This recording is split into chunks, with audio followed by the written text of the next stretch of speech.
Hi, everybody, and welcome to another webinar in the series Restart 21 as part of a 10-part webinar series that the Friedrich Naumann Foundation for Freedom, Sri Lanka office, and Economy Next have partnered to bring you.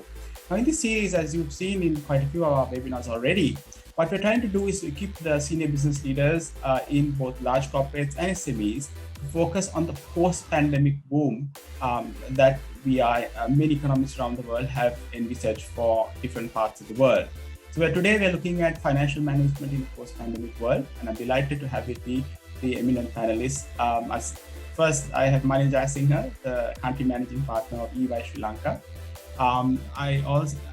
He's joined by Deshan Rodrigo, the Chief Operating Officer of HNB, and last but not least, the Group Finance Director of Brandix, Hasithu Prema. Welcome, gentlemen, and thank you so much for joining us.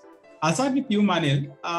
As companies emerge from the post-pandemic period, what are the key areas from a financial accounting and auditing perspective that CFO should focus on? I know we've been, not recognizing things, we've been, taking up all sorts of moratoriums. I think all of these will start coming up, in a post-pandemic period. And where should the CFOs focus from accounting and auditing perspective? Thank you, Imran. Actually, from an accounting, I'll first take with accounting because that I believe in most cases over the last 18 months has been addressed to a great extent. Of course, there are new challenges where you have new infections that are coming up and new lockdowns and things like that. But those are all, to me, timing issues. But two or three key things are somewhat of challenge in financial reporting. One is, as you know, the financial reporting framework is primarily principle driven, and it is a little bit futuristic. So when it comes to futuristic, one of the issues is how do you predict? Now, generally, when you do predictions, you use a good part of your history, and then you basically interpolate that to the future. But today, I think the history and the future are two different, completely different things, right? So one of the biggest challenges I think corporates will have in financial reporting is how they deal with this uncertainty and the future and these estimates.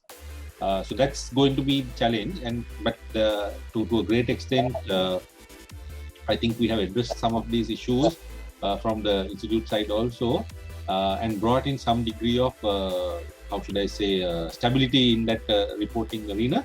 But by nature, because we are dealing with estimates, that by nature does have a certain degree of maybe uncertainty, maybe some degree of errors that will come through. But I think by and large, the corporate sector in Sri Lanka, we have from financial reporting side, we have addressed some of these things. But there are new challenges that are coming up. One is, I think, is the exchange rate. Now the question is, you and I know that we have 2 or 3 different exchange rates floating around, right? We have the official rate, which is about 202. Then we have another rate, which is about 220, 230. And then we have a black market rate, from what I've heard, it's about 240, 250, somewhere there.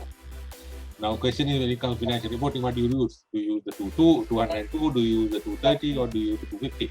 So there are challenges like that will come through. But I think by and large, the financial reporting framework generally is able to address many of those changes. And if you look at the last 18 months, we haven't had too many, challenges, or these challenges have not resulted in problems. But we have managed to steer through, and I don't think it's going to be a major issue going forward in there. It's just that because of the lack of data and information, we will have to make certain assumptions. But as long as those are educated and educated assumptions, I think there should not be too much of a hassle. There's another area that's going to create, which is actually partially accounting, partially reality also. How do you determine fair value? A lot of your balance sheets have assets carried at fair value, right? These are revalued assets or whatever it is. In this current context now, fair value is something of the future. Now, in this current context, how do you determine fair value is the question. So there are these inherent, difficulties, but I think by and large, those can be addressed with some thought process, whatever is there. And then today we have addressed many of those issues. When it comes to auditing, I think that's a different ballgame altogether. Meaning, by and large, the auditing profession has been to some extent paper-based, evidence-based. How you gather evidence, that is the type of thing that is there. Now this pandemic, working from home, remote working, all this has created an enormous challenge as to how do you actually go and physically inspect some of these documents, right? So that is going to be a new era and a new dynamic in going forward. I think there will be a lot more reliance on data. So we will end up having what I foresee as a data-driven audit going forward. We will use technology to a great extent to carry out audits. Like, say, for example, historically we used to go and physically inspect inventories. Now physical inspection may not be that easy, in which case we might have to use other technologies like Zoom or whatever it is to. But then those will in turn create new challenges. Now, someone can show you a picture which may not be the warehouse that the inventory is there. It might be someone else's warehouse. So so there will be new challenges that will come through, but I'm sure these will be addressed as time goes on. But I think we are not, how should I say, totally out of gear, whereby we are going to have some disaster. So these will get addressed. We also have now what I mentioned to you. There is difficulty in estimating, difficulty in coming to judgments and things like that. So in turn, that creates a problem for auditing as well. So if the preparers are finding difficult to do that, how does the auditor look at it and then tell whether these judgments have been properly exercised? So that has two sides to the equation. But once again, I think through sanity and addressing logically, I think those will be addressed, and I don't think they will I don't think they will have serious problems. But there are a couple of issues that are just coming up recently, like now, and I'm sure Dilshan is here, he might also want to weigh in on this. So the question is now, with this second wave, third wave and all, do you consider this whole equation to be a rare situation? Then can you go and restate certain things, taking into consideration? Now, these are new challenges that will come up, as I mentioned to the exchange challenge. So these are unique situations, and it is even more unique for Sri Lanka. The whole world has gone through a pandemic, no doubt, but Sri Lanka is having unique situations like the foreign exchange restrictions. As a result, the inflows are restricted. The actions taken by the government, which are somewhat dramatic. So those things also can create difficulties in accounting. So far, we have been able to address whatever has come through. Then the country is downgrade. So these will create problems going forward. But I'm sure we will, from an accounting point of view, I think we can address it. But whether the industry will like the outcome of it, I don't know. Fascinating times. I think we keep a lot of accountants, fully engaged and also in demand going forward. Dilshan, thanks, Manil. Dilshan, you'd like to add something to that? Hasith as well? Yeah, well, I think Manil covered a lot of areas there. I think from an accountant perspective, looking at things in an uncertain world, I think that's fundamentally what it's about, So one of the things that I would like to just leave out here would be to say that, you can't look at one future. Right? So historically, we are used to a budget, right? And then we have a forecast based on something that you've developed maybe, in November, October, you sit and plan for your budget for the next year. And that's one future, one state, right? But today, you have to think in terms of scenarios. You have to think in terms of what is the most likely, what are the assumptions underlying this most likely, and what could be the outcomes. What is pessimistic and what is the optimistic. And then have 3 scenarios and then plan accordingly. If you do that, you'll be far more accurate, and your quality of thinking would, in your organization, and your ability to be able to cope with the unpredictability that we are facing now will become much better. So I think that would be a key takeaway, and that's something at our bank we did. And that has helped us, and it also helps to bring the top management on board in terms of how we think and how we communicate to others. Because if something were to happen, then we know, okay, for this scenario, this is what we should be doing. And that, helps, deepen your mind in terms of how you cope. So accounting needs to think in those lines, particularly when it comes to your management accounting part of it. Hasita? Yeah, so I think the financial accounting and the reporting side, when you look at primarily, times have changed, and as Mane said, audits are going on virtually, which is something probably we would have never done if we had no COVID, right?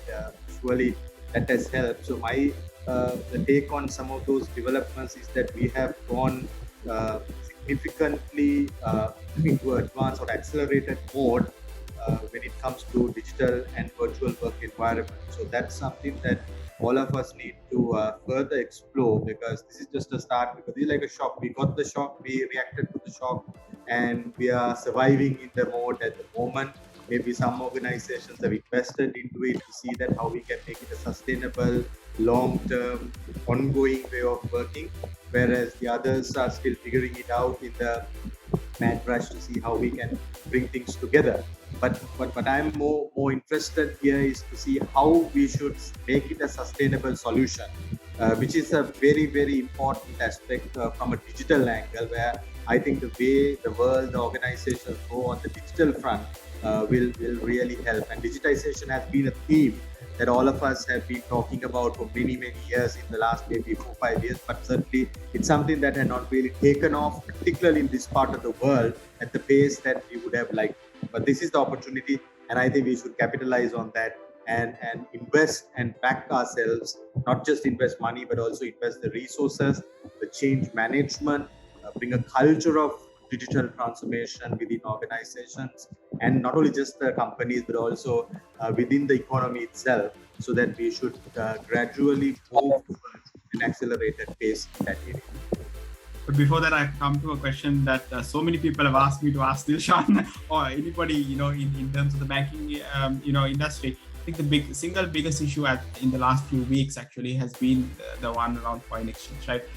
There is an issue of not just the depreciating rupee, but also a crippling lack of access to foreign exchange, even for traditional exporters, for their input costs and so on. And obviously the import restrictions keep changing, 100% cash margins for different sectors. For some of us, it's not new. We've seen all of this before. So, nobody in Sri Lanka should really say it's a new thing. We've seen different versions of this before. But from what you have seen, from your clients, how are they coping, and any good takeaways that others can adopt in terms of that? So I will answer that question from several perspectives. First of all, I don't want to weigh in on what the right exchange rate should be, right? Because as it is, the country has seen a depreciation of over 10%, even at the 200 levels, right? So is the right exchange rate 200 or is it 220 or 240 is really a expectations-driven outcome. Right, so you talk to economists, they will say fundamentally 200 seems reasonable because there is depressed demand, there isn't that much activity that's going on, but expectations are driving these different behaviors. So the important thing is, how do you get to some kind of stability? It's not sustainable to have 3 different exchange rates, like Mani said. It just doesn't, you can't operate like this, and you have to get everybody into the formal economy. There cannot be a big informal economy and a small formal economy. Then there is no such thing as what is rational, right? And then you are going to drive the wrong kind of behavior on everybody, on the part of everybody, which is ultimately destabilizing an economy. But that's a very different debate. But in terms of how do you handle this, I think your question is about, from a typical organization standpoint, how do you cope with a situation like this? I think the most important thing is to anticipate and plan early. So you saw the writing on the wall maybe a year back, right? You saw certain signs, a huge amount of macroeconomic debt.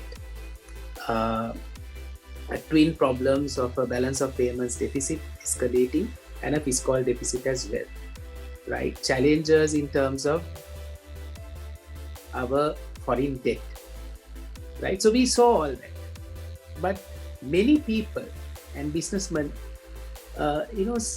would probably speak to the wrong people or have their own views. We like to hear what we like to hear, right?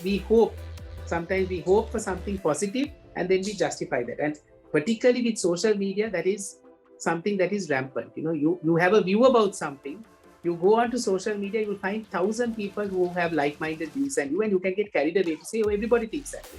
But you have the opposing view, and you go onto social media on the opposing view, you will have another 1,000 people having the opposing view as well. So ultimately, it's about you. What is your reading of what is going to happen? And if you have that reasonably well set out, then it becomes so much better to do the basics better. So as an accountant, obviously, a lot of, progressive companies moved away from credit, right? And started doing a lot more work on cash, right? Lot more sales on cash. They restricted their credit to only who they felt were the most credit-worthy customers. Otherwise, you could have, there are companies that could have doubled or trebled their sales. But ultimately, they are going to have a huge collection problem, right? So that is one simple thing, and that makes a lot of sense in this kind of environment. Second, obviously, is also proactive raw material sourcing. I'm sure Hasita will weigh in on that. The importance when you know that there are going to be supply chain disruptions, start stocking early, right? There is going to be a potential issue in terms of foreign exchange, then, start stocking. And that a lot of people did early. And as a result of that, they were able to manage a lot of the challenges that they're facing right now. So obviously, reducing waste, managing your working capital better, managing your costs more effectively, right? So understanding your cost structure, looking at areas where you can get things right first time. So cost is not, for us, managing your cost is about managing efficiencies. How do you get things done right first time? Because a lot of the cost of rework is massive. Now, if you take a bank, right, the amount of rework that happens when it comes to credit approvals, when it comes to, a centralized operation, relying on so many activities, right? Getting something done right first time means you get your cycle times done much faster. And the efficiencies improve so much, right? So we've been through 3-4 lockdowns, 3-4 phases. And for a bank, one of the biggest challenges has been to support our customers in terms of moratoriums, right? So even the moratorium process initially was a very, very paper-driven exercise and very inefficient process. But over a period of 3-4 times, we've made the whole process completely paperless, right first time, right? Less amount of handovers. So then that whole process becomes much more efficient. Less amount of people at the center, less amount of people and less amount of inconvenience at every stage of process, very smooth, right? So managing waste and cost optimization through efficiencies is something I think is a huge area for every organization to really understand their supply chain and see how best they can actually make that work for them. Another area would be, also bringing in, I haven't seen many of this, but I have seen some of the progressive suppliers getting closer to their customers overseas and getting them to invest in their business and becoming co-owners of the institution, so that you change the paradigm completely. We are both in this together. Let's make this work for both of us, rather than you treating me as a mere supplier. So that has, not many, but there are some instances where I have seen that happening as well. Because there are, customers who have been working with one foreign principal for 15-20 years, but they've never really made that effort. But some of them actually have done that quite effectively. And that has also helped them bring in more capital to their business, strengthen their whole operation and get more done, and also better relationship overall. And of course, as Hasita mentioned, the overall digitization. I mean, that's an extremely important area, and it starts with how you are going to sell your product, how are you going to collect your funds, how to engage with different aggregators. So you now are beginning to see people buying all their stuff from the supermarket online, right? People buying their cosmetics on Daraz. People getting their foods delivered on Uber. So it's a huge change. And a lot of companies have been able to really benefit from that. And it's only a mindset change. You start engaging with your customers, the technology is there. The more you work on it, the more mistakes you make, the better you get at it, and you can do a lot more. But I let me also say there are certain areas which I feel we could have seen more done. One area is in terms of vision. So we all know that there are some industries that benefit in an environment like this. Manufacturing, assembly, import substitution, IT, technology, education. These are areas for sure that are benefiting, and we saw that 1 year ago. So many companies who are engaged in the simple importing and sell model could have migrated to this much earlier. Only a few did. I know a particular party in Moratuwa who was importing shoes and selling. But very early they set up an assembly operation where they put up the value chain to start manufacturing the shoes and selling it. So they benefited. But that is something from a visioning point of view, not a lot have done. I mean, I've seen some companies in tourism industry, they have lots of space and they started using their space for something completely different, like running tuition units with the social distancing in place. So things like that, I think a lot more could have been done. A lot of people didn't do that enough. And also, I think there is an opportunity in this country for B2B.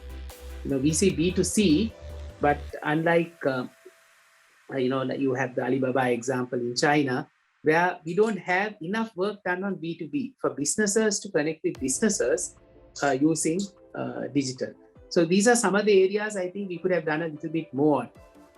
I think that will probably give you Deva. Yes. Thanks, Ishan. And I agree with you. I've also, heard of partners with who've spoken to their principals and kind of explained the foreign exchange situation in the country, and I think the partners have gone out of their way to help. And I think it's about a two-way conversation as well. I just want to get to Hasita because you might assume that as an apparel exporter, the depreciating rupee is a blessing, but then obviously the large amount of input costs and obviously those have been rising. Shipping costs have kind of skyrocketed out of the market several times more than the pre-pandemic situation. How have you managed, and what kind of takeaways can other people take from your example? I think, Imran, if I may break it into three areas when you look at the cost structures and post-COVID implications. First of all, we had as you said, the logistics-related costs going up significantly, sometimes 3 to going up to about 8 times overall, because of the current shipping issues that are going in the whole world. But that's not only the cost of rates, shipping rates, but also the disruption that it takes because of the logistics bottlenecks, especially when a raw material is imported and if it's not arriving on time in your warehouse for the production to commence. Obviously, there is a much bigger cost that you have to incur due to poor or lack of raw material availability to run your production lines. As a result, the lost hours in manufacturing can be a much larger cost. So it's important to manage that angle differently. Sometimes you might spend a little bit extra in your logistics cost and pay more and get the goods on time, which is one of the reasons why these prices have been skyrocketing.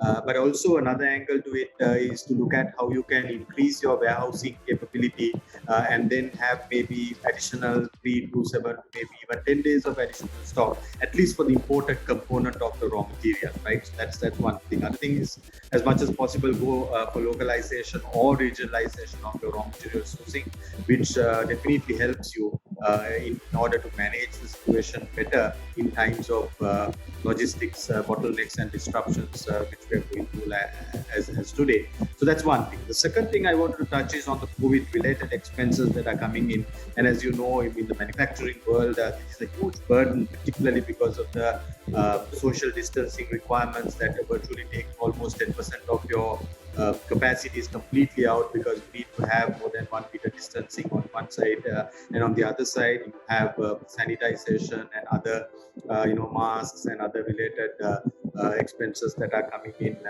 Also in the transport side, you have to have distancing, which means that your number of buses that are used in transportation, all of that will go up, and that creates a huge disruption to your cost structure. And also, in order to keep the orders going, the business flowing through, one of the things that we have done is we have looked at hiring more people in each location than what you think, maybe 10 to 15% more people than what you normally have in the location, so that when there is a higher absenteeism, you still can operate your lines or your production lines at a relatively decent scale and an operating capacity. So that's something that can be done. Obviously, all of them hit your cost structure, your overhead will go up. So it's really a question of making a call between increasing the cost structure versus the supply disruption to your customer. At the end of the day, that's very important to assess.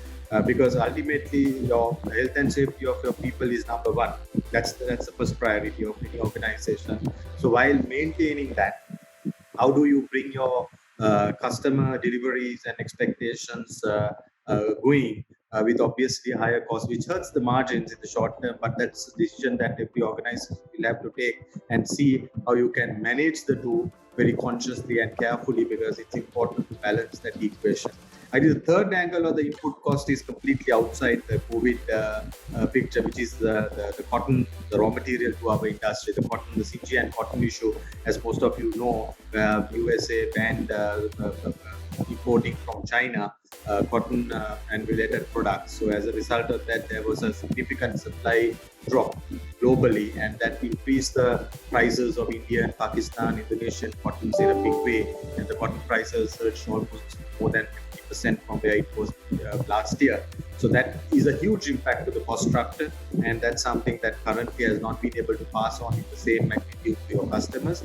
That's a key concern that we go through. So I think the answer there obviously has been to manage the short-term shocks and keep the price movements going, but more importantly, to see how productivity improvements can be brought in to offset that as much as possible. Because these are the times where the pressures are so much that you're pushed to a corner that you have to deliver on productivity, right? Ultimately, it's about productivity. You deliver more goods or you produce more goods at a lesser cost or lesser resource allocation. That's where the productivity comes into play. So that I think we have seen practically during these difficult times, where when you're pushed to the corner, you obviously start delivering and thinking differently and thinking out of the box to come out with better productivity solutions. So those are some of the three big challenges I wanted to share, and some of the actions that we can take in order to mitigate the short-term implications. But I must highlight that there is no way that you can handle these type of situations. These are extraordinary situations. You cannot handle these type of situations by maintaining your pre-COVID margins. You will have to take a hit in the margins. So that as finance, as business leaders, as shareholders, as stakeholders, will have to recognize first, and then look at how do you minimize the implication and still work through a solution which is win-win to your customer, your employees, safety, your shareholders' returns, and come out with a formula that is acceptable during these difficult times for everybody, so that ultimately, I think as an organization, you will have a sustainable growth, and you will have first a survival and then a sustainable. Thanks, Asit. I think there seems to be a lack of planning for volatility. Something seems like from a country like Sri Lanka that has so much, you'd assume corporates have it, but somehow they've got used to quite stable conditions, pre-COVID, and I think this is something that we need to address. I have a general question for all of you. Look, I've gone through a lot in this country, and a lot of these, even foreign exchange crises we've been through. I can't even remember the steps that have been taken before, because it sounds deja vu. It's been like this before and been through this. But I think we are approaching a situation where something that has not happened before, a significant economic shock For example, a default that looks, it's in the works. We've never defaulted before as a country, but it looks as if we will get there unless we get, significant IMF program. But getting that also at this stage of our economic, situation would mean significant conditions by the IMF, which would have an impact as well. Now, look, from an organizational perspective, we might not be able to, address a lot of these. These are macro things. But from a, survival perspective, that kind of shock could put a lot of companies, out of business. And also reputation internationally, I think that's also something we need to proactively address today, right? So I'd like to get the opinion of all of you on how companies should plan for this aspect of it, right? Do you work on a credit rating that is different, from the country, but at the same time, maximum credit, the country sovereign rating is the maximum you can go, right? As a company, whether it's a bank or somebody else. So it's a tricky situation. How should we be ready for this? Because I think it's coming one way or the other. I think to some extent, when I mentioned earlier about scenario planning, you need to first of all list out what you think are the black swan events, right? Then there could be many of them. You mentioned, it could be a rating downgrade, it could be food shortages, it could be social issues,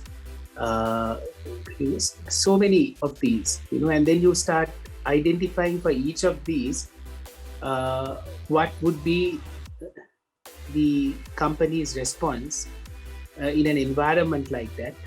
And then, you broaden your outlook in terms of how you think to be able to plan for something like that. So I think that's really what you can do. And you can also, as industry, lobby for certain actions. I think that's something we're not doing enough of. We just take it for granted.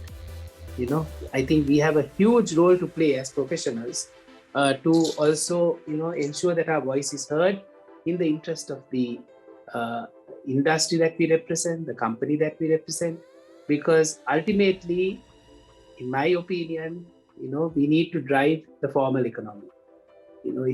There's no point in working around a problem. At the end of the day, we need to be, first of all, true to ourselves as citizens of this country to support the country. So that's where it all starts. And then, develop your alternative scenarios. Like, Hasta mentioned at Brandix what some of the initiatives that they are taking and their priorities. Similarly, every company needs to have their plan of action for the different black swan events that could materialize. How are they going to cope with it? Right? Obviously, you cannot expect the same level of profitability, the same level of comfort that you had before. But at the end of the day, you owe something to your shareholders, you owe your staff. So you need to ensure that you plan to manage that. And one important consideration is also we need to move out from this handout welfare mentality. That's an important aspect. So even from a bank's perspective, it hurts me when I hear, some pressures coming through saying that, should we be writing off some of the interest that has been accumulated by industry for the last 2 years? Look, we have taken that into our bottom line, and the companies have provided for it over the last 2 years, right? It's an obligation that you need to service. But how does a bank help? Yes, there are lots of ways we can continue to help in terms of lessening that burden. But whatever the investment that you have made, whatever the borrowings you have taken, is an obligation that you have to pay back. We must not move away from those principles, because that kind of mindset can create bigger problems and a knock-on impact that could be far, far greater to some industries, more so than the others, which can actually have a ripple effect on the whole economy. I think that's basically where I would like to start off with. Imran, just to add a few things. I think, we keep talking about this problem. I'm not necessarily sure that everyone understands. There are too many moving parts in this.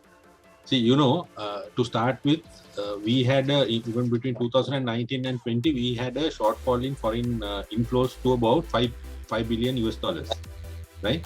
2021, I don't have the figures, but it would have been even somewhere in that, because tourism accounted for about 3.5 to 4 billion, which basically went off. even the garment industry last year showed overall about ₹1 billion reduction. Now on the other side, from your import side, although the government is doing all sorts of this tinkering around, our health expenditure has gone up. We used to have about 600 billion a year. I am sure now it has gone up with these vaccinations and all sorts of things that are coming through. Then, biggest issue we have is petroleum. Petroleum, now you say the trade gap has gone up by, I think the other day I saw in the FT from 3 billion, it has gone back to 4 billion. They are envisaging. The primary reason to me is petroleum. We saved 1.5 billion petroleum in 2020. Now it will go, that will go off the system, and then again you will have to fund that.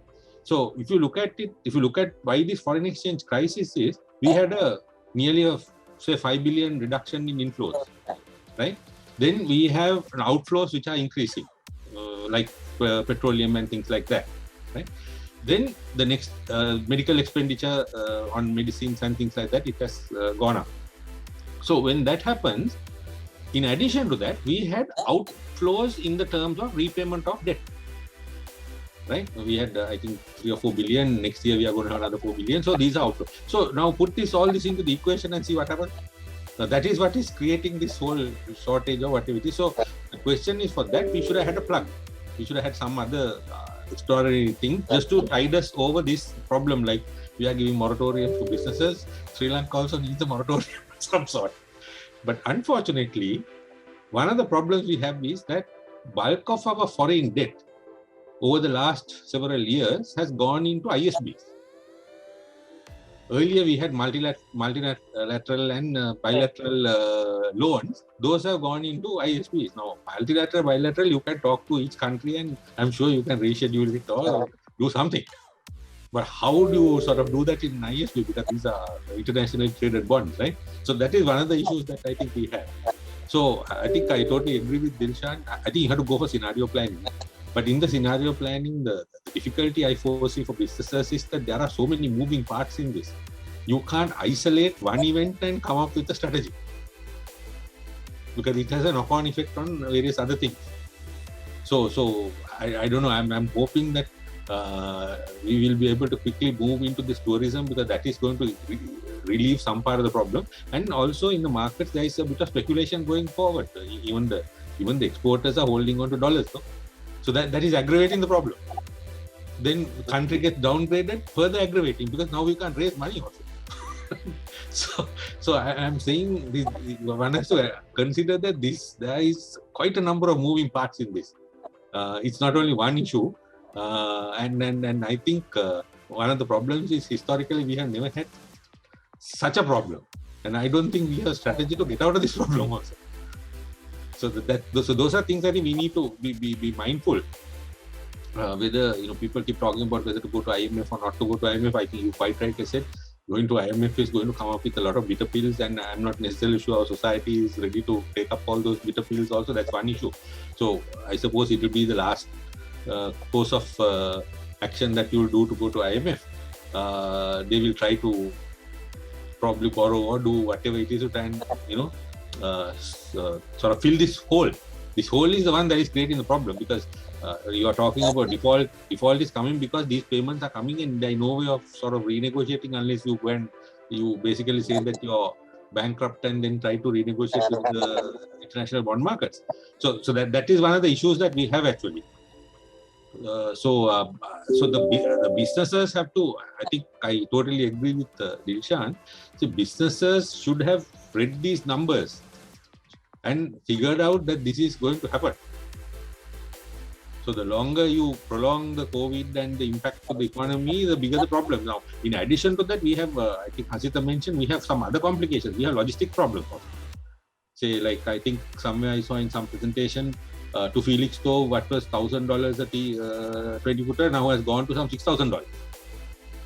So that makes our exports will become more expensive. That is one issue. The other issue is the delays, because there are port congestions that are taking place right around the world, plus that Suez Canal issue has created logistic delays. So I think it's a lot of issues. So as to how we navigate through this is going to be the challenge for businesses. So but we have to do some dramatic changes, relook at ourselves, reinvent, and this is the best time to relook and reinvent ourselves to see, are we doing the right thing, or should we really move and try to navigate this, plus strengthen our businesses. Bhasita, you would like to add something? Yeah, so I think the times of this crisis, I think it's important that corporates, if I take a corporate view, look at the balance sheets very carefully and see how we can increase the liquidity, because most of the time during these difficult times, liquidity becomes a big challenge. Liquidity means the availability of cash, because cash is the king ultimate in crisis, right? So more challenges come in, you need to look at how you need to increase your liquidity, the balance sheets, and using the balance sheets, right? and a bit of cash in the system, additional cash in the system as much as possible. Now, some organizations who have stronger balance sheets may be able to do it better than other organizations who may not have that much of a stronger balance sheet. So in that context, I think it depends really on the level of risks then you take, right? Because if your balance sheet is not strong enough at this stage and your solvency, if you're under a solvency risk, obviously the business risks that you take need to be taken in a very careful manner, because if you overexpose yourself with additional business risks, surely you're bound to go into more difficult. So naturally you will have to pick your battles and look at very carefully. But on the other hand, a company who has a stronger balance sheet might be able to use that balance sheet and look at how to increase your liquidity position. And that additional liquidity, with the additional liquidity in hand, you may be able to play the game a little differently when it comes to the risk appetite. So I think it's balancing out the risk appetite also at this point of time as an organization, and revisit some of your goals, right? Your goals and your maybe medium to long term aspirations, and reset some of those bases and ensure that you look at the risk a little different, because though some can take a higher risk than the other, all depends on how strong your balance sheet. So that's something corporates need to look at very consciously. And the second point there, I think, is to work with the stakeholders, now with the banks or with your other funding agencies, or even your shareholders for that matter. Be more transparent and open about where things are, and talk to them regularly, because everybody is in this together, right? You talk about the banks, you talk about your shareholder, you talk about any other funding agents, all are going through a similar challenge or different challenges, but ultimately in a similar direction. So it's important that you talk to each other transparently, discuss possible options together, and come out with win-win solutions. Like Dilshan earlier spoke about, your customer becoming a partner. So similar type of things, the collaborations, alliances will be crucial at this stage to come together, not necessarily as your supply chain coming together, but also sometimes with the competition. You might want to have certain collaborative measures and hold hands and work together, because when the times are tough, you need more strength. And that strength will come as long as you work collaboratively together as alliances or in joint ventures in whatever the form you want, right? Another important thing I wanted to highlight is that sometimes you need to avoid just being overly short-term driven. And then sometimes you can take decisions looking at just the short term, which can be very detrimental to the long term. So I think that's another thing everybody needs to look at, because when you take certain decisions looking at the short term, you need to think through what is the long implication of that decision to the medium to long term, and probably balance and weigh the two implications to ensure that you don't take a decision to survive for tomorrow, but to kill yourself in the medium to long term, right? So this is something that we need to look at. Times are tough, as everybody said, but I think we have faced tougher times in the past as well. So it's a matter of being resilient, and we are a resilient nation. We have been coming out of so many difficult things time to time in a much stronger manner. And I think if we work together in some of these specific aspects with a calculated risk and a possible plan to mitigate those, I think definitely we can come out. Thanks, Asit. I think that also goes to changing our whole risk management models from, I think, the past going forward as well. Dilshan, I'd just like to move to another challenge I think that companies are not really seeing happening, but are coming up. Interest rates have been quite low for a while now. but you can see it inching up, and I think internationally as well, rates are forecast to be rising. At the same time, I think companies are carrying on their balance sheets historical amount of debt that they've accumulated over a period of time. In Sri Lanka, there was a whole lot of debt that came off, after certain economic shocks in 2018, 19, so on. But at the same time, paradoxically, they have to also invest to really seize the opportunities. As Hasith was saying, not thinking of the short term, the long term, to seize opportunities, they have to invest as well. So you see a trifecta of rising rates, huge amounts of debts, but also the need to invest. How should they, mitigate these three? So I think that question really, from a banker's perspective, I've seen it all. I've seen companies where they invested very optimistically at a time, and they got caught at the wrong foot as soon as that happened. So many spiraling events took place: a constitutional crisis, the Easter Sunday bombing, 3 phases of COVID, and then some of these customers, just before all this happened, is when they started investing significantly, So, I mean, it's unfortunate. I mean, the more debt you have on your balance sheet, though I would like it as a bank, but in reality, it's a very good thing for a company. You have to manage your debt levels, because you're putting a lot more pressure on your earnings when you have high levels of debt. So I'm not a person who believes that you can just bring in as much debt as you want your balance sheet, as long as you're making a positive contribution. I think that is something that you need to manage carefully. And so fortunately for companies, they've been availing of moratoriums now. So if you take my book, 2 years ago, about 25% of my book was on debt moratorium. 25% of my customers are not paying interest or capital.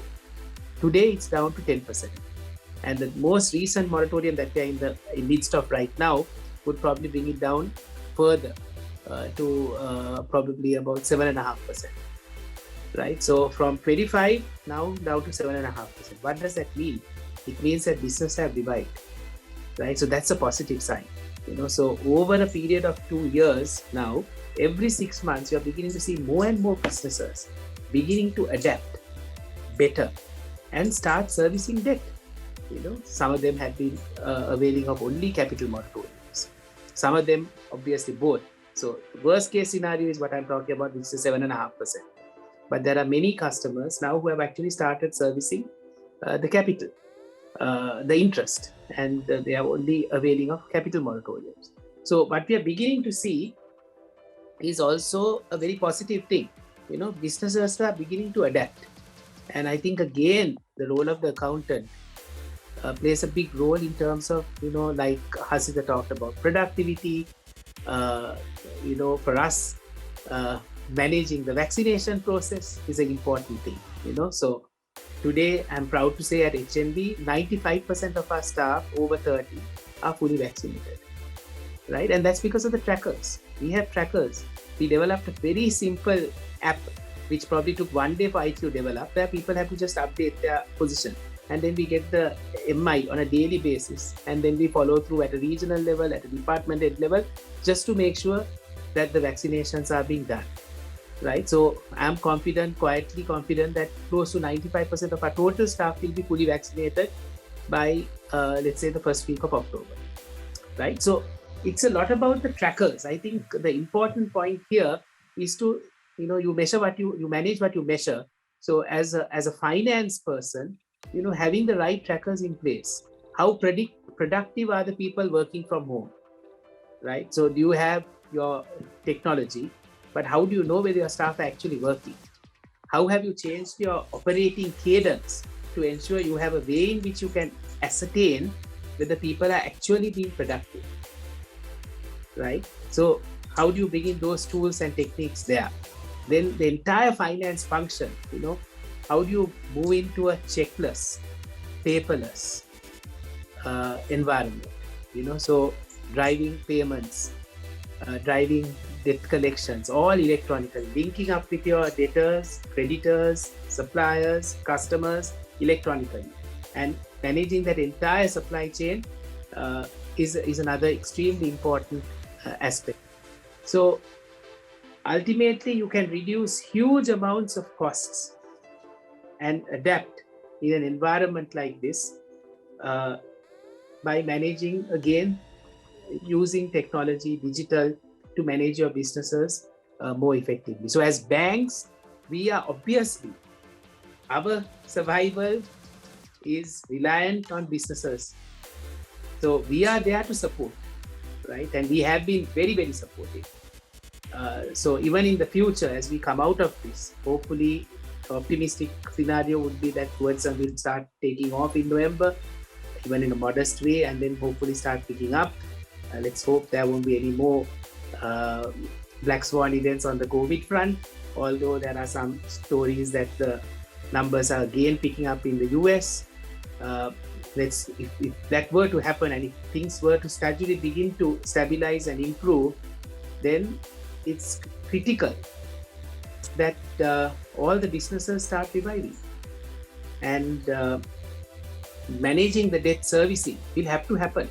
So already I told you that from 25% down to 7.5%, right? 80% of our customers have actually been able to revive their businesses. So I have no doubt, maybe eventually, at least 90% of the businesses will revive.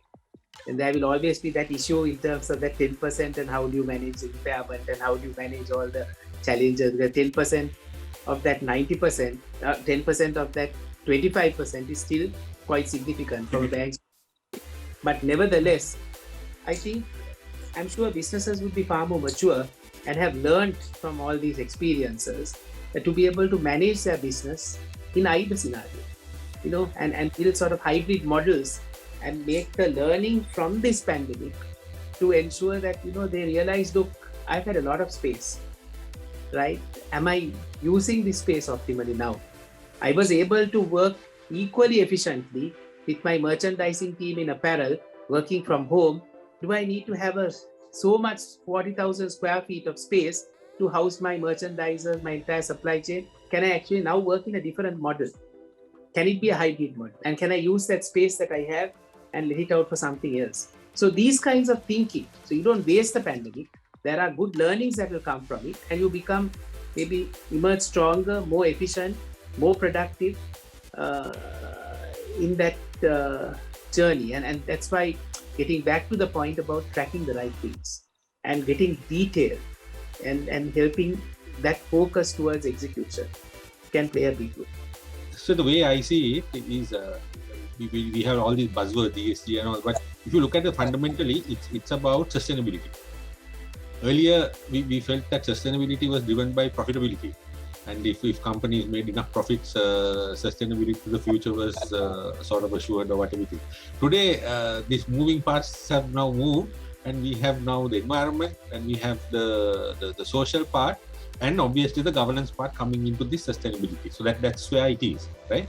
So it's not only entities that should be making profits, but entities also should now look at to see what impact it has in the environment and what impacts it socially, how it is done. So if I were to say that, some of the social impacts would be, a classic one would be our famous palm oil plantation. You go and put it in villages where it is not acceptable, you can have consequences, right? Same with the environment, meaning during this year alone, you could have seen the unusual weather patterns we have had. We have had a tremendous amount of rain, we have had some few gales here and there. So things are changing. So clearly these have now become very important, and from an investor point of view also, they are looking at entities that actually tell their story about how these elements are being managed. So now comes to the accounting part. So this requires two things. One is it requires for you to trap these events or trap these activities, right? So that's where accounting, the profession now come. So we will have to design processes. First, as Dilshan mentions, if you can't measure it, you can't manage it. So the first option is, now we say environmental effect. How do we measure? We might be a company which has a lot of, waste issues. So then how do we reduce the impact on waste into our environment? How do you measure that, right? Then how do you monitor it? So all those elements, if you look at that whole value chain, accounting is at the heart of it.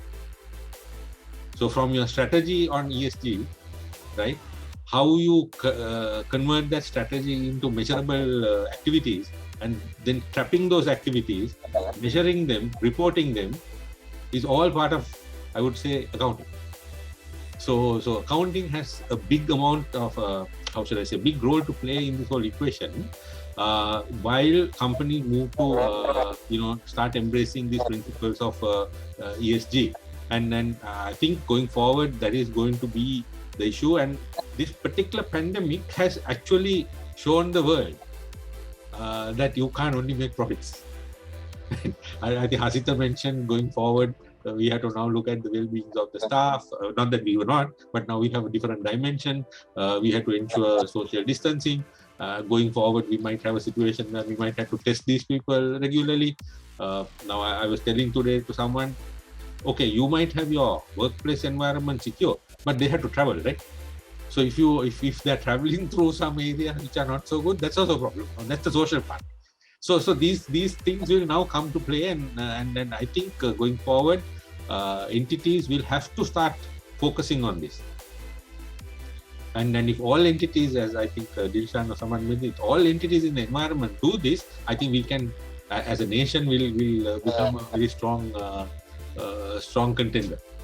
But if we don't do it, and if everyone becomes very selfish, I think that's a formula for disaster. Thank you so much, Manil. Dilshan, you would like to add something? Yes. Chain is as strong as its weakest link. Yes, exactly. Excellent. Hasita, you'd like to add something as well on the ESG front? Yeah, I think this is an area which increasingly the consumer itself, the society itself, is getting significant awareness, and with that awareness comes obviously the pressure for everybody to be responsible in that front, and particularly on the environment side of things. So we have seen actually a lot of money investment going into different areas, which we work towards either reducing the emissions to the air, water, or even the earth that went on the solid form. So all areas of reductions are coming, and I think corporates are taking increasing measures to drive that, particularly in the apparel industry. Solar power is becoming a kind of a very important piece. I think at Brandix we are now almost 20 megawatts of power installed in Sri Lanka fully, so that makes us self-sufficient in terms of our energy requirements in the country, and in the Indian operation we are doing the same thing now. So that likewise there are many other areas of investments that are going on the environment side, and also social as well as the government side. So the social side, again, bringing the communities together, working closely with the communities, particularly in the difficult times in the economy, with the rising cost of living and other difficult measures. It has been a continuous partnership that has been going on, and that will strengthen even the bond between the organizations and the society at large.